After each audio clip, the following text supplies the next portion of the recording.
this is what I do. I'm gonna beat you by outplaying you. So it's like two different demigods of different beliefs, and they're coming to clash for our viewership. I think it's pretty fantastic. Yeah, going to skip the intro since we had such a long break. Upper right-hand corner, we have EG Machine starting as the pink Zerg. Bottom left-hand corner, we have KiWiKaKi as the yellow Protoss. I'm almost curious what we're going to see out of KiWiKaKi because it's always fantastic. And I think in particular, Stalker is really his unit. Really fast. I want to give shout-outs across the board to all of our sponsors once again. To GamesNet, I think it's Games. Oh, shoot, I should look it up really fast. Thank you so much to the Reddit community at large, actually, is what I want to say first, for doing all of this. Justin TV for hosting it. They really are esports these days.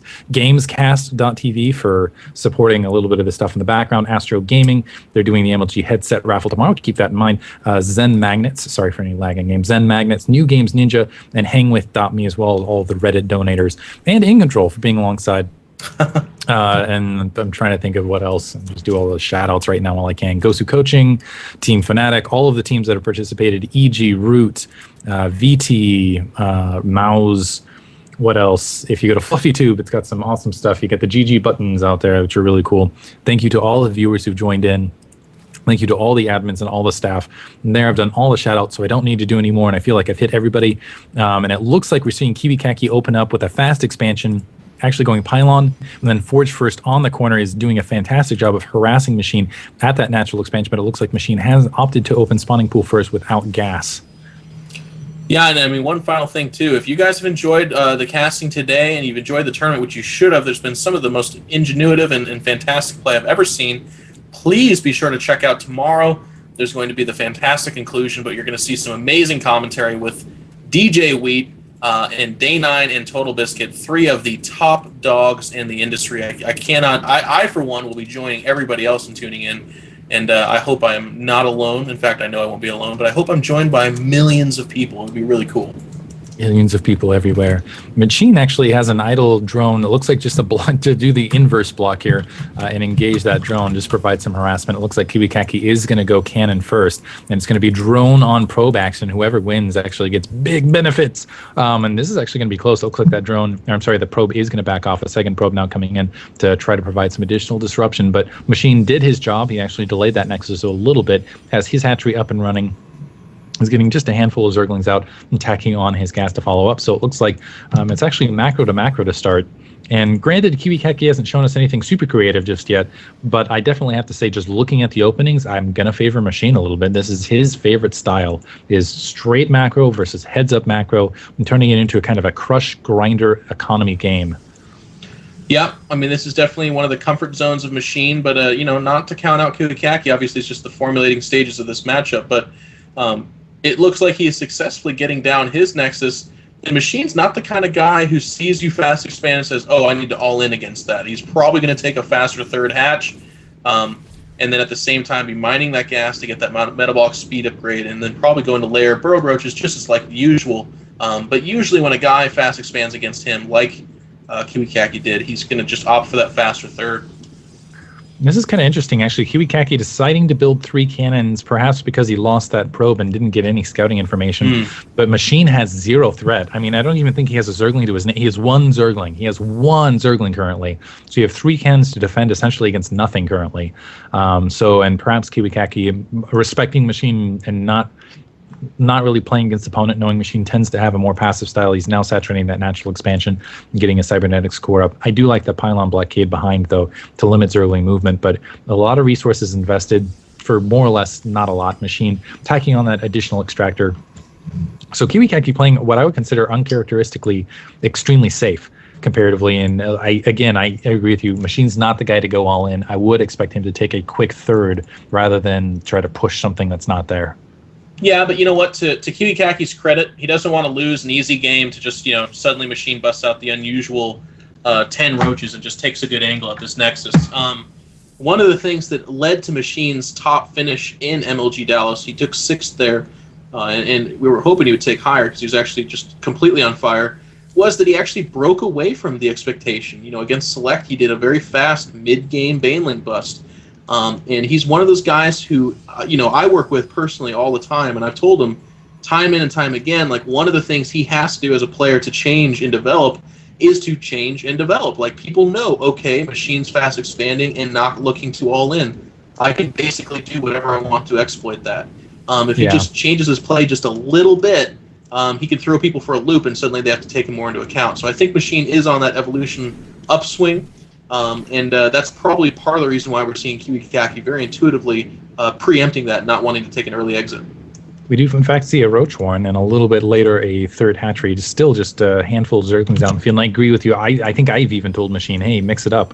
Like, that's all you need to do is mix it up, because players, one of the reasons it's not that they're quote-unquote better players, it's that they're playing against you as a player rather than against your actual game, I guess is the way to put it, not just worded awkwardly. But anyway, 2 additional extractors here for Machine at the natural expansion, so perhaps we are going to see an attempt at a Roach Bush. But as you were pointing out, KiWiKaKi in a nice position. Nice little micro there by KiWiKaKi to engage a lot of those Zerglings just in that little, I didn't even know about that, this little spire. Actually, I'm going to zoom in on it, that little kind of protrusion from the ground, to really make that Zealot a lot more effective than it would have been otherwise. KiWiKaKi, wow, at 51 harvesters compared to Machine's 53, but really sailing economically, I got to say. And Machine, producing a lot of drones as well.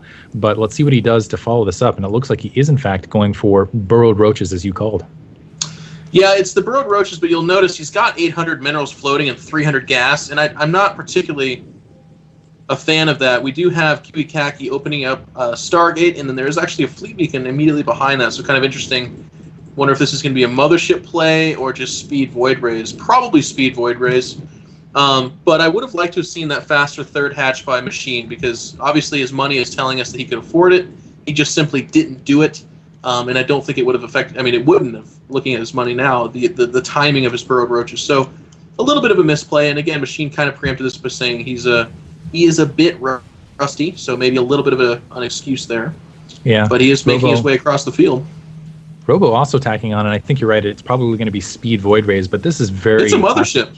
Is it a Mothership? Look at that main Nexus. Wow. Interesting. Very interesting choice. Wow. And this is... You're right. This is KiWiKaKi. This is standard KiWiKaKi.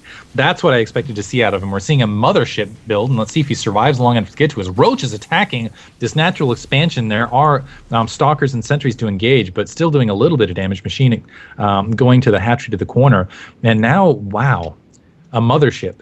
That stunned. And this is the thing. KiWiKaKi never fails to surprise and shock me. He's also got... a robotics facility and an observer out in the field. He has weapons 1, so this is like a 2-base stalker Mothership. I don't even know what to call it. Well, kind of push. It's either the coolest thing I've seen. It's certainly cool, but it could end up just being retardedly bad. The Mothership is so slow, and Hydras are just fine against it. They're just absolutely fine. So yes, this has the potential to be really awesome and game-ending and cool, or this could just fail miserably. So.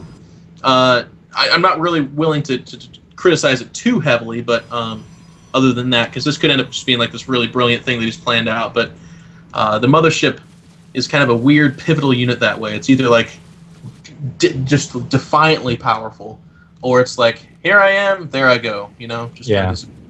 That's the one thing I do have to say, though, is really what it's going to come down to, and also getting Blink Stalkers, and I think that's critical, actually, is picking off the Overseer with a lot of Stalkers underneath, with a very Stalker-heavy army, just basically being able to pick off the Overseers.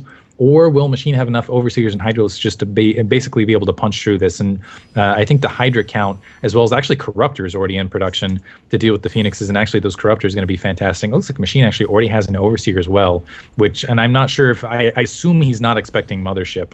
I assume not, because why would he expect that? But Changeling making its way over, though, and if he does see, so all he has to see is buildings being cloaked. He's pulling up now. You need to pull up a little bit closer, or the Mothership's going to come over and show you. He's definitely going to see it, though. There it is. So he should see that. If he doesn't, it's not. It's only Machine's fault. Yeah, I love that Zealot just chilling there. It's like, sup, guys? Like nothing but Stalkers. The one Zealot just standing there in the front. But now starting to move out. Are going down. That's the good thing. He's cloaking photon cannons over that third to try to get that up and running while the Stalkers try to engage. And I think Machine is going to be able to pin down. He was already producing Corruptors. There's also getting an Infestation Pit, which does Fungal Growth decloak units? Fungal growth does, I believe, but you cannot mind control air units. So hopefully Machine knows that. Yeah. And it looks like the Stalker's able to dive in really, really quickly, annihilate that expansion on the back corner. And KiWiKaKi trying to escape and might be getting himself in a... And never mind, he has Blink, so he's just going to be able to blink in and out of that situation and going actually to the natural as well. And this is really scary because these Stalkers can go absolutely anywhere. And again, I feel like this is a signature KiWiKaKi unit. Ooh, natural expansion taken out for Machine as well, trying to run back with the Hydralisks and everything else, and might even lose everything in his main. Oof. Unbelievable. I think he could kill the lair. No more Overseers. Oh, man. If he kills the lair, that would be game. Yeah, it's dead. No more Overseers. Oh, my gosh. No more Overseers for Machine. And now, wow, and recalling the units back. Wow. Recalling them back out. Unbelievable. So that just assassination attack force. Classic KiWiKaKi. Whoa. Classic KiWiKaKi. Yeah, and Machine's got to remake his lair ASAP because, and this is actually where Machine suffers. He's not a very creative player. If I could be, scathing that way about him. So he could get these 2 Overseers picked off relatively easily with those Blink Stalkers, and then that's going to be it. I mean, he's not going to have any detection. And here he goes. He's pushing forward, so Machine's kind of feeling the pinch of losing all those hatcheries. He's not even rebuilding his main. Here come those Corruptors, but this is just bad angles. The force field's doing their work. 1 Overseer down, 2 Overseers down. Is now a god. It literally is making everything invisible. Hydra's pushing forward, trying to pick it off, but these angles are terrible. Even if that Mothership dies, Machine's just taking so much damage, and these Blink Stalkers can run him down. Machine actually trying to retreat now. He's actually distance mining. If you look at the mini-map with all of his drones, lost the entirety of that army. Even though he has more harvesters, just look at how low his economy is rolling. And KiWiKaKi moving in. I think he's actually got enough for a second recall, but he's not even going to bother. He knows that Machine can't build Overseers. He can just walk through with this gigantic cloaked Mothership and almost taunt, play it like the little ping pong ball in a stick thing where it bounces out and bounces right back. Machine knows that he's going to GG.